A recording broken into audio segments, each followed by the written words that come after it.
Apa yang membuat orang lain selamat tidak tersinggung. Nah itu maknanya ya, karena lain kalam itu. Wal muradu al-Islam di sini at-tamu al-kamil. Ya, maksudnya Islam dimaksud di sini adalah Islam secara totalitas. Ya, jadi karena kaitannya dengan hadis tadi itu tentang ada orang yang Islamnya secara hakiki dan ada yang tidak, maka inilah dibuktikan ya, bahwa Islam itu adalah betul-betul membuat orang damai. Assalam.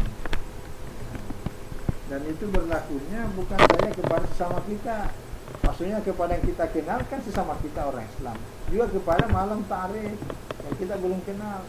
Ya orang lain kan kita belum kenal siapa, tapi itu tetap harus diselamatkan juga.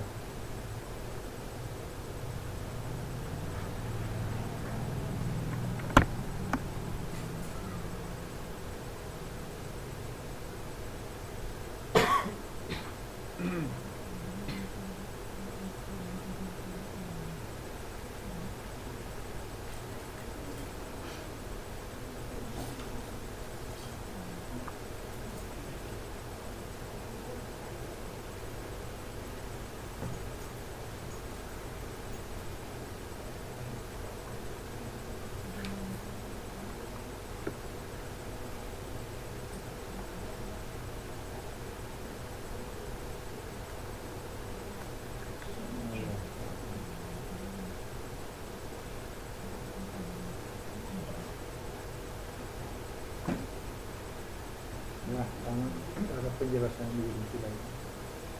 Mana kalau tamu takarat alai taslimu alaihi akhirana khabaran qala burhatin qara sabab sama akhir al-kitab wa la qalu akhir al-kalam illa yakuna maktuban fi kitab wa qalu akhir ya.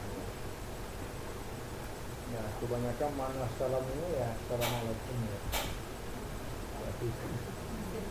Oh bukan, itu dipakai ini kan di remote.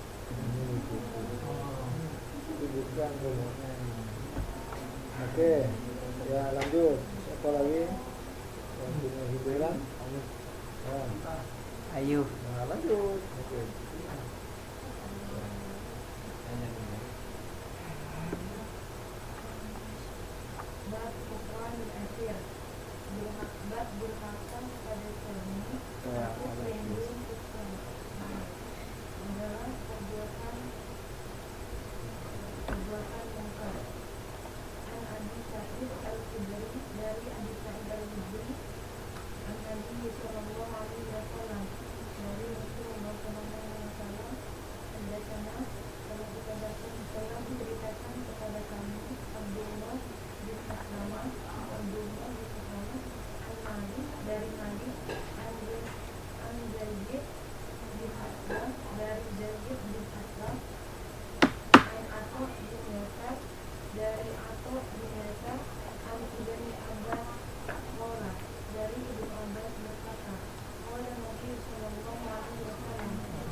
Oke. Ya, satu lagi, apa lagi? Ulangi bacanya. Kita Ya.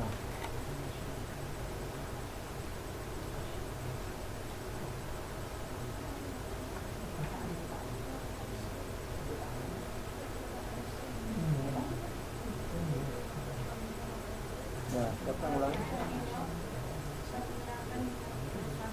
Ya.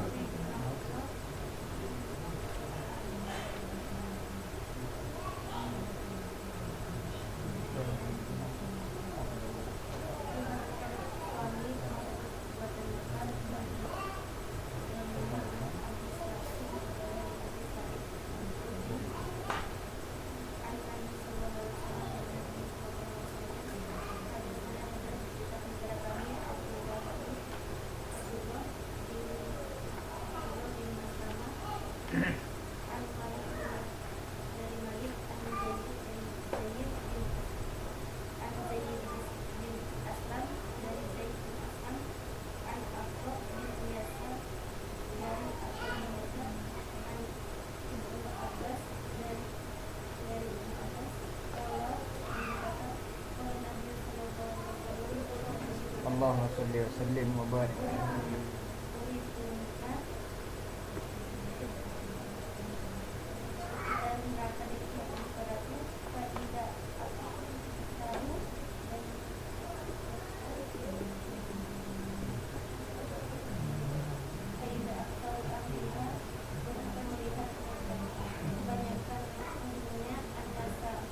An-Nisa.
Ya ini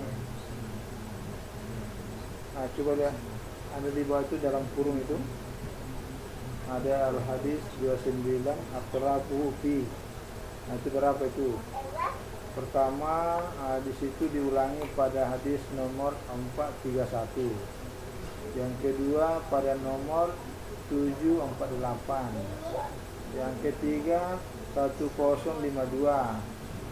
Yang keempat 3202. Yang kelima 5197.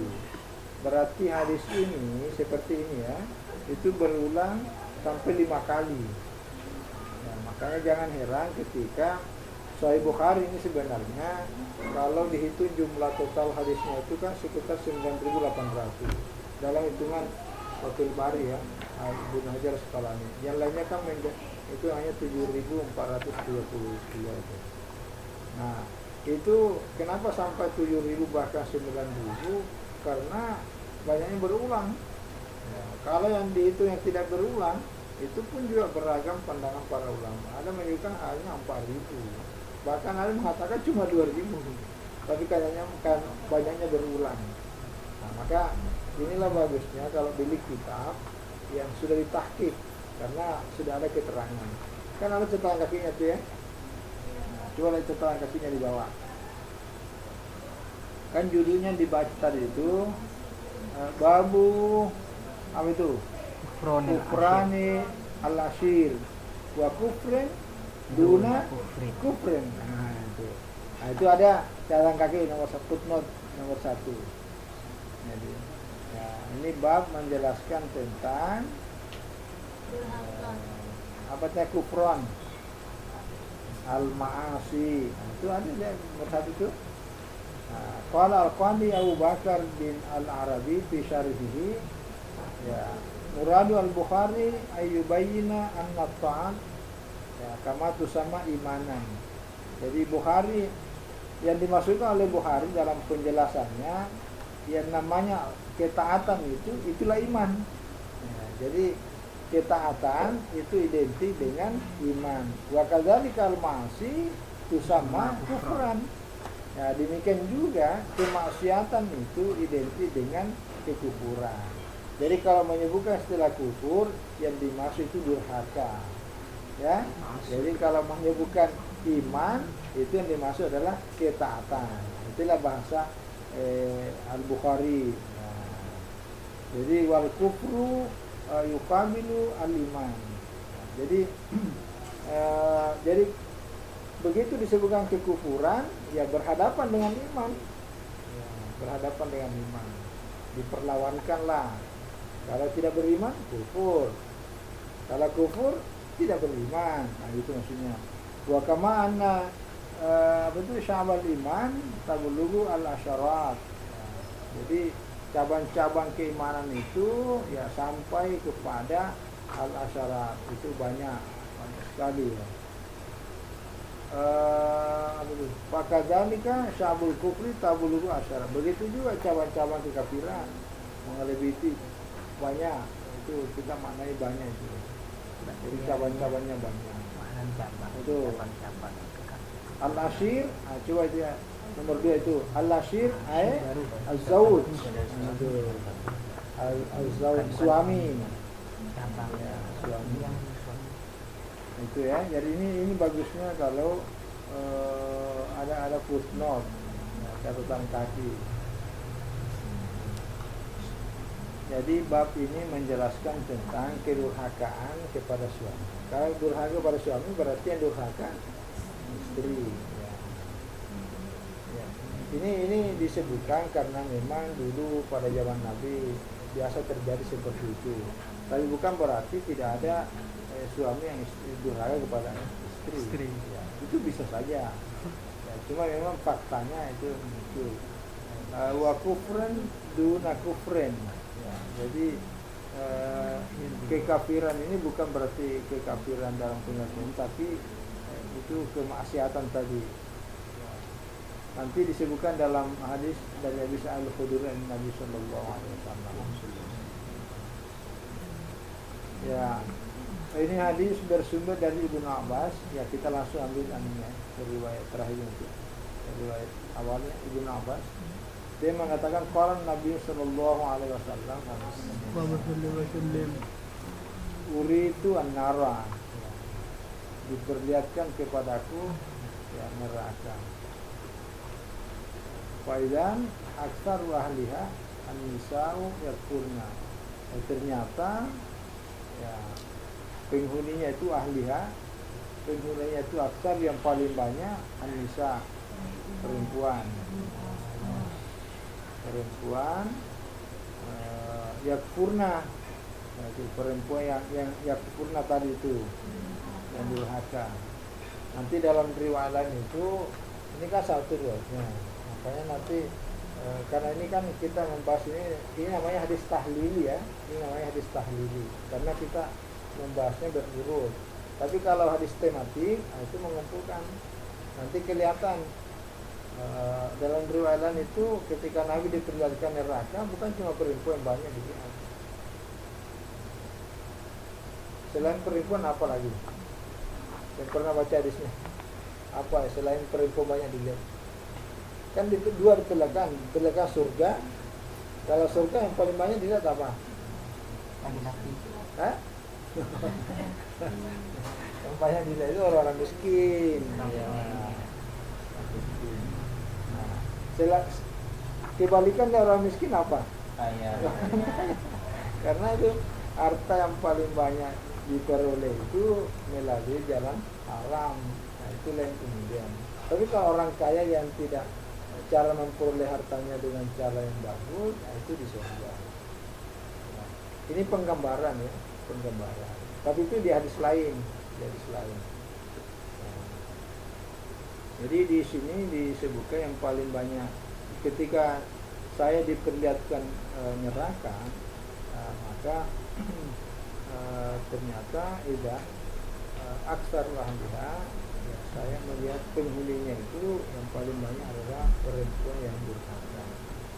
Gila, lalu ditanyalah Nabi, ayat purna billah, apa mereka durhaka kepada Allah? Qala ayat purna al-ashira, mereka justru durhaka kepada suami. Wa yakfurna lisan, dan mengingkari kebaikan. Apa dimaksud kebaikan ini?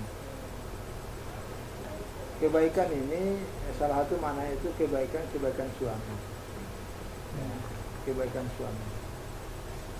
Makanya itu ada semuanya. Lawasanta ilah idahuna dahra. Jadi seandainya engkau berbuat baik kepada istri itu, kepada mereka istri itu sepanjang tahun, summa ra'at minka syai'an, nah, kemudian ada sesuatu yang jelek yang dilihat dari engkau, ini bandingan sedikit saja kejelekan itu, mara'aitu minka khairan katu Allah, maka ya, saya tidak melihat darimu, ini kata Kalab ya, maksudnya ini sang istri apabila melihat kejelekan saja sedikit saja dari kamu, maka dia akan berkata, marah itu minka khairan katu, saya tidak pernah melihat kebaikan dari itu. Jadi kebaikan sepanjang tahun itu rusak hanya gara-gara kejelekan, karena yang diingat itu kejelekannya. Itu salah satu contohnya bahwa mengingkari kebaikan, itulah yang menyebabkan.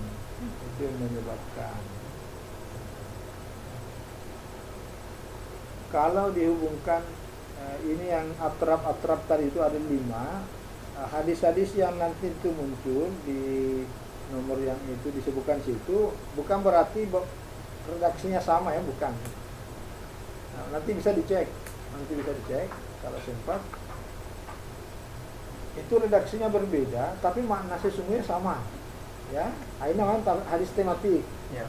Nah, jadi kalau Anda nanti ada tugas-tugas mencari hadis tentang hubungan suami istri atau perselingkuhan atau kedurhakaan suami istri kepada suami, cari ya nomor ini.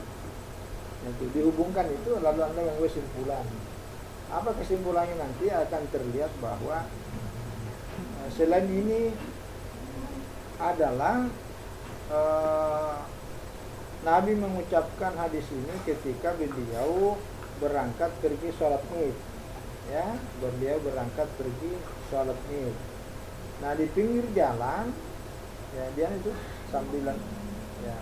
Jadi beliau waktu pergi sholat Id, sebelum sampai di lapangan, beliau melewati sekelompok perempuan yang sedang ngerumpi. Allah. Ya, sedang gosip. Nah, perempuan yang ditemui di jalan itulah, ya, kata Rasulullah kepada mereka, istighfarna. Ya, beliau minta kepada para perempuan, istighfarlah. Masa kalian waktu lagi pergi sholat seorang, Anda masih ngerumpi di pinggir jalan. Allah. Wa tasaddaqna, itu dia perintah Nabi, bersedekahlah. Ya. Fa inni ra'aitukunna aktsara min ahli nar, itu bahasanya. Karena saya melihat kalian ini paling banyak di dalam neraka. Kalau dihubungkan kejadiannya itu, ya yang paling banyak itu tadi itu ngerumpi, menyumpai orang yang lewat. Tapi di belakangnya sambungannya itu ada juga penjelasannya itu tadi, karena watakfurna al-ashira, parah sekali. Karena ya tadi itu durhaka kepada ya, suami. Nah itu salah satunya itu, ya, salah satunya. Ini kurang penjelasannya nih. Panas.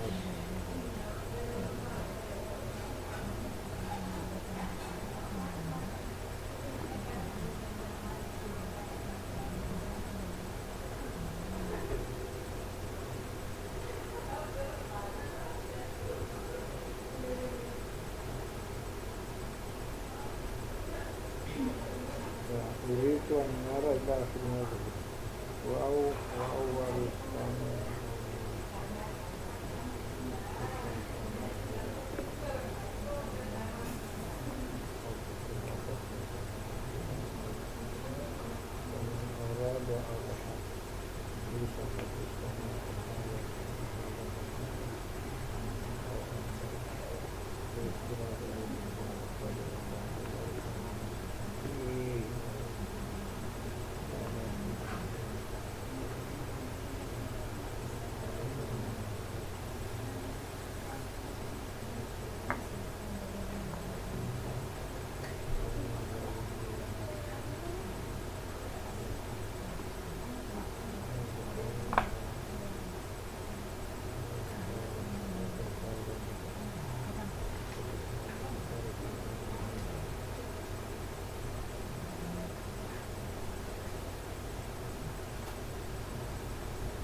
ya.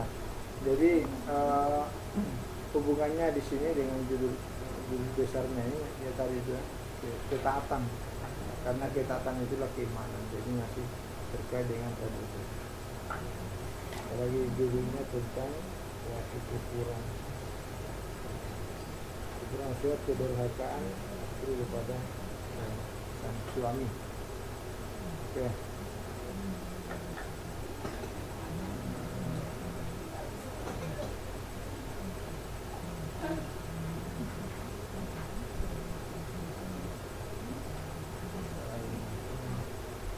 Ya, saya kira ini 3 hadis. Sebelum kita lebih jauh lagi, mungkin ada pertanyaan, ada tanggapan? Ya, silakan. Yang saya tanyakan tentang generasi kita bahas dulu Pak. Ya. Yang dikatakan durhaka kepada suami ini durhaka yang bagaimana Pak? Apakah durhaka seperti tidak menghargai kewajibannya atau kewajibannya, atau yang gimana yang durhaka? Soalnya ada banyak kisah dan cerita yang pernah saya temukan, khususnya di kalangan orang-orang Madura, dikarenakan saya sendiri orang Madura. Cerita kisah nyata riwayat, banyak ditemukan banyak istri-istri yang melawan suaminya dikarenakan ulah suaminya tersendiri. Apa? Banyak istri yang melawan terhadap suaminya dikarenakan ulah suaminya sendiri. Oh iya. Karena apa? Ada seorang kenalan saya memang, dia cerita pada awalnya dia mencoba untuk sabar untuk menghadapi sifat dan sikap suaminya, namun lama-kelamaan suaminya tak pernah mau sadar, sehingga karena dia sudah hilang kesabarannya, sudah nggak betah, dia pun akhirnya melawan. Jadi apa? Untuk meredam sikap atau sifat yang negatif dari suami tersebut. Bagaimana tanggapan Bapak? Ya, jadi kedurhakaan yang dimaksud di sini tentu kedurhakaan dalam hal yang normal. Ya, kalau orang itu melakukan sesuatu karena ada penyebab, ya tentu kan boleh dikata itu masih kategori wajar ya, karena dia berulah sebagai ya reaksi terhadap aksi yang dilakukan oleh sebelumnya. Walaupun ada hal-hal juga yang tidak pantas ditanggapi secara jujur, tapi ketika masuk pada wilayah yang keterpaksaan, mau tidak mau dia melakukan itu karena faktor itu, maka saya kira tidak masuk kategori seperti itu. Jadi yang dimaksud di sini memang tidak ada penyebab lain yang bisa menyebabkan itu, tapi dia melakukan seenaknya. Jadi itu yang dimaksud durhaka. Ya, jadi durhaka tentu dalam batas-batas antara hak dan kewajiban, ya, itu harus diperhatikan. Apa kewajiban istri kepada suami? Di antaranya memang adalah ya, memberikan pelayanan. Kalau bahasa kita mungkin menyebutkan pengabdian juga terlalu, karena itu kan mengabdi kepada Allah. Tapi ini memberikan pelayanan ya, kepada suami. Nah, ketika itu tidak dilakukan semestinya, maka itu bisa masuk kategori itu tadi, itu durhaka kepada suami. Yang kedua, karena di situ ada kata ihsan, ya kebaikan itu adalah kebaikan suami itu tidak pernah dihargai, ya tidak pernah dihargai. Jadi pokoknya ya ini kan hadisnya menjelaskan, seandainya Anda berlaku baik sepanjang tahun, lalu kemudian Anda berbuat jelek sedikit saja, lalu karena dengan kejelekan sedikit itu kemudian dibalik, lalu dia mengatakan bahwa tidak ada sedikit pun kebaikanmu kepada kami. Itu kan besar tuh penjelasan Rasulullah bahwa begitu tidak dihargainya kebaikan. Nah, inilah salah satu kategorinya. Ya, jadi itu ada dua. Jadi sekali lagi kedurhakaan yang dimaksud di sini adalah kedurhakaan yang memang tidak ada penyebab dari pihak suami, lalu kemudian ya memang ya faktor pelanggaran itu. Sama dengan ini, kan ada juga ketika orang itu melanggar dalam tahap yang wajar masih ada yang ditolerir. Sama dengan ini ya, kan ada hadis itu tidak boleh tidak boleh, kita kan wajib menyembunyikan aib, ya. Jadi tidak boleh menyebarkan aib orang. Nah, itu kan hadisnya itu hadis riwayat Muslim. Yang tidak boleh disebutkan aibnya itu adalah aibnya orang baik, ya. Itu yang dimaksud di situ. Kan ada hadisnya, man satara musliman satarahullahu yaumal qiyamati. Barang siapa yang menyembunyikan aib seseorang, maka Allah nanti menyembunyikan aibnya di dunia dan di akhirat. Itu larangan. Tapi itu yang dimaksud adalah orang baik.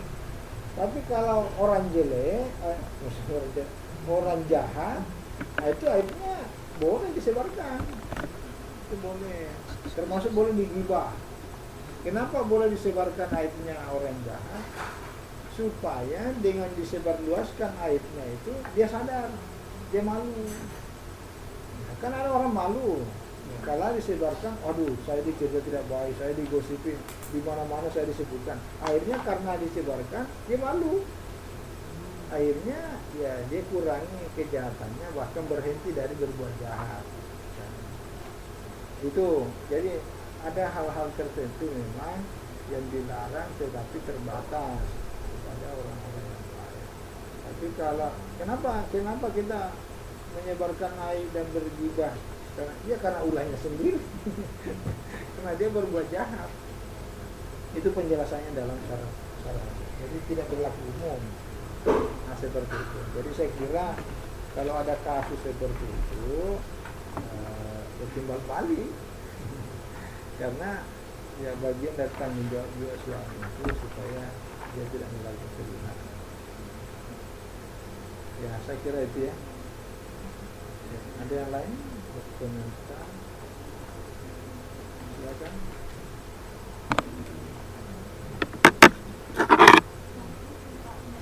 Ya.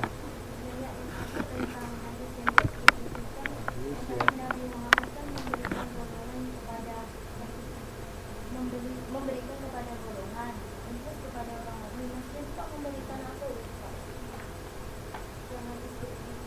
Oh iya, maksudnya ini memang tidak disebutkan secara spesifik, tapi dalam penjelasan yang lain itu maksudnya memberikan sesuatu itu berupa ada yang memberi manfaat seperti makanan atau yang lain. Tapi di sini memang tidak disebutkan secara spesifik.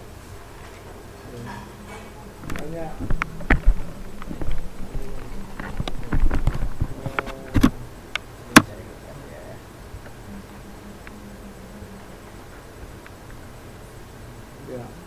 Rakam ada di mengerjakan misalnya tidak syirik malah kasar rubama jawazu dari kekadilan boleh kurang dari itu wala wahidalahu orang kurang wakila kabilatu jadi Ismail dari itu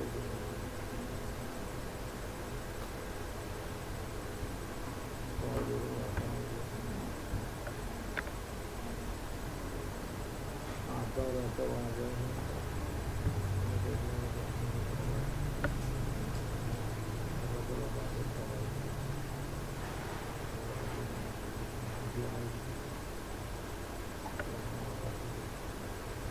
tidak disebutkan apa nah, jenis-jenis barang apa yang diberikan oleh Rasulullah.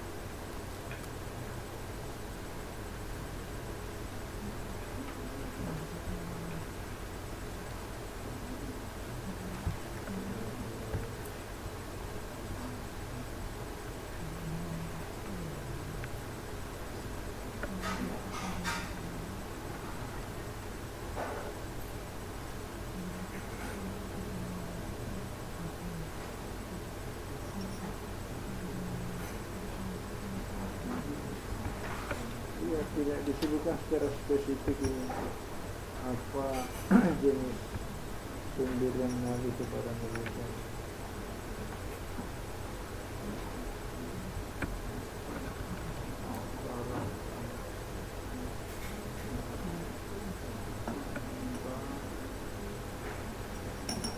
Ya sambil dingin, nanti dingin.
Ya kita sambil langit.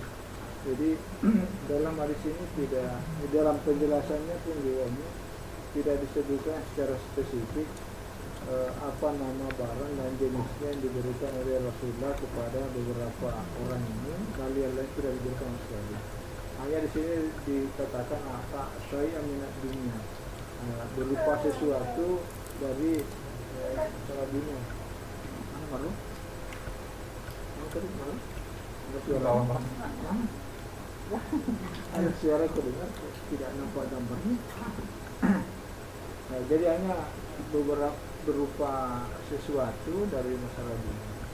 Nah, kenapa tidak disebutkan oleh para pengarang kitab ini? Karena yang memang yang jadi inti pembahasannya di sini bukan jenis barang yang penjualannya itu, tapi sebagai aplikasi dari pengamalan ketaatan. Itu yang menjadi kata kunci dari hadis ini, sehingga penjelasannya tidak perlu diurai secara rinci apa jenis yang diberikan Rasulullah kepada mereka. Nah, yang dia ingin dipertegas di sini adalah Rasulullah lebih tahu antara apa yang tampak dengan yang ada di dalam hatinya, sehingga mana yang lebih layak diberikan, mana yang tidak. Karena jangan sampai dia berikan sesuatu orang ini ternyata itulah yang akan justru membuatnya dia ditempatkan ke dalam neraka. Nah, itu yang ini ya, jadi tidak ya. Sama halnya gini, saya ini tambahan saja. Kenapa kalau misalnya kita baca kisah atau sejarah, baik di dalam Al-Quran ataupun di dalam hadis, itu tidak disebutkan nama orangnya itu. Banyak kan sejarah tidak disebutkan nama orangnya. Yang kedua apanya? Tidak disebutkan tempatnya. Yang ketiga tidak disebutkan waktunya. Coba baca aja sejarah dalam Al-Quran, ya, kisah suri Quran, kisah-kisah dalam Al-Quran. Begitu dalam hadis. Kalaupun ada disebutkan hanya 1-2, hanya tokoh-tokohnya disebut. Apa maknanya? Salah satu maknanya adalah ada pesan yang mau disampaikan. Pesannya apa? Pesan antara pertarungan antara kebaikan dan kebatilan. Jadi makanya tidak terlalu disebutkan itu apa yang ininya, di mana letaknya, kapan terjadinya. Mana ada dalam Al-Quran disebutkan tahunnya? Kan tidak ada kan? Dalam hadis tidak begitu. Ya, karena yang ingin disampaikan pesan utamanya itu adalah ya kebanyakan adalah ya pertarungan antara ya kebenaran dengan kebatilan, bahwa kebenaran itu selalu menang dan kebatilan itu selalu hancur. Itu intinya sebenarnya. Jadi bukan kepada personnya, orangnya, dan juga bukan faktor karena tempat. Ya. Bahkan kadang-kadang ada yang tidak disebutkan namanya sama sekali. Misalnya coba baca surat Al-Kahfi antara Nabi Musa dengan Khidir. Khidir itu kan penafsiran. Dalam Al-Quran itu kan hanya disebutkan apa itu? Apa bunyi di surat Al-Kahfi itu? Hanya disebutkan hamba kami. Ya, dari hamba-hamba kami yang telah kami berikan. Nah, Miladunni uzra. Nah, jadi hanya disebutkan hamba kami. Nah, lalu hamba kami itulah timbullah beberapa interpretasi bahwa yang dimaksud hamba kami itulah Khidir. Jadi tidak menyebutkan namanya, tapi yang disebutkan itu bagaimana ketika terjadi misalnya Nabi Musa ya dalam riwayat misalnya dia merasa lebih ingat, ternyata dia diikutilah, disuruh belajar kepada hamba yang sudah diberikan ladun dari Allah itu kan pun memiliki kesabaran. Jadi alur ceritanya itu antara seorang murid dengan guru. Ternyata kalau ada orang mengaku lebih tahu, ternyata ada yang lebih tahu lagi. Itu salah satunya. Oke, ada lagi yang lain? Terlambat kita masuk. Iya. Yang berapa nih? 10. Cukup ya? Oh iya. Kalau ada yang jauh kan. Hadis tadi itu Pak yang keberapa? yang 2. Kenapa Rasulullah tak mau memberi kepada sahabat yang tadi, sehingga kalau memberi dia akan dicampakkan gitu Pak ke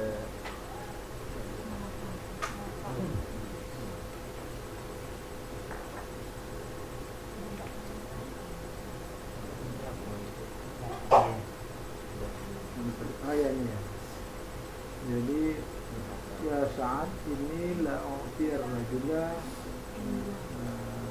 saya ini sebenarnya memberikan kepada seorang laki-laki itu wa ghairu ahabbu ilayya, tapi yang lain itu saya lebih mencintainya. Kenapa? Khasyata ayyakubbahu Allahu fil nari, ya, dikhawatirkan nanti dengan pemberian itu dia akan dicampakkan Allah ke dalam neraka. Ini berkaitan dengan tadi itu sikap ya, karena ini kan judulnya tadi ini antara Islam yang secara hakiki itu dipadukan dengan ada yang hanya ya merasa apa ya, hanya karena ingin menyelamatkan, sehingga dengan pemberian itu kemudian dia semakin ada pengingkaran di dalam hatinya itu, sehingga ketika terbongkar bahwa dia tidak di ini ya, maka ketahuan maka dia sadar. Itu salah satu maknanya. Jadi lebih kepada sikap. Sehingga kenapa dia tidak diberi, karena itu tadi dia diberi nanti dia lebih membuat hatinya itu semakin banyak pengingkarannya. Jadi Rasulullah lebih tahu. Walaupun tadi ini yang menerangkan di sini kan Sa'ad bin Abi Waqqas, berapa kali dia bertanya, karena menurut pikirannya mestinya orang itu dikasih karena orang itu betul beriman. Ternyata Rasulullah lebih tahu bahwa ya imannya itu kan cuma di mulut. Nah, di mulut, makanya itu dia. Jadi dia Rasulullah itu lebih suka kepada yang lainnya tadi itu. Jadi itu salah satunya kenapa dia tidak diberi satu orang itu, karena dengan kalau dia memberinya itu artinya itu adalah pengingkarannya, dan pengingkaran dalam hatinya itulah menyebabkan orang itu akan dicampakkan ke dalam neraka. Jadi kaitannya dengan dirinya tadi. Oke. Ini tiga gitu. Tapi panjang-panjang tadi. Ada berapa? Sangat panjang. Kalau ada nih. Ini babul ma'asi min amri jahiliyah.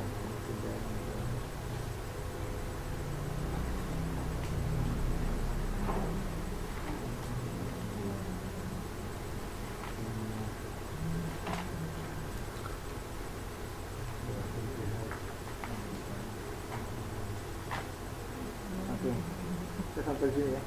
Ya, kita ada yang dari jam 10. Jadi, apa-apa kita 3 hadis, tapi jadi kita ceritanya dong. Ya.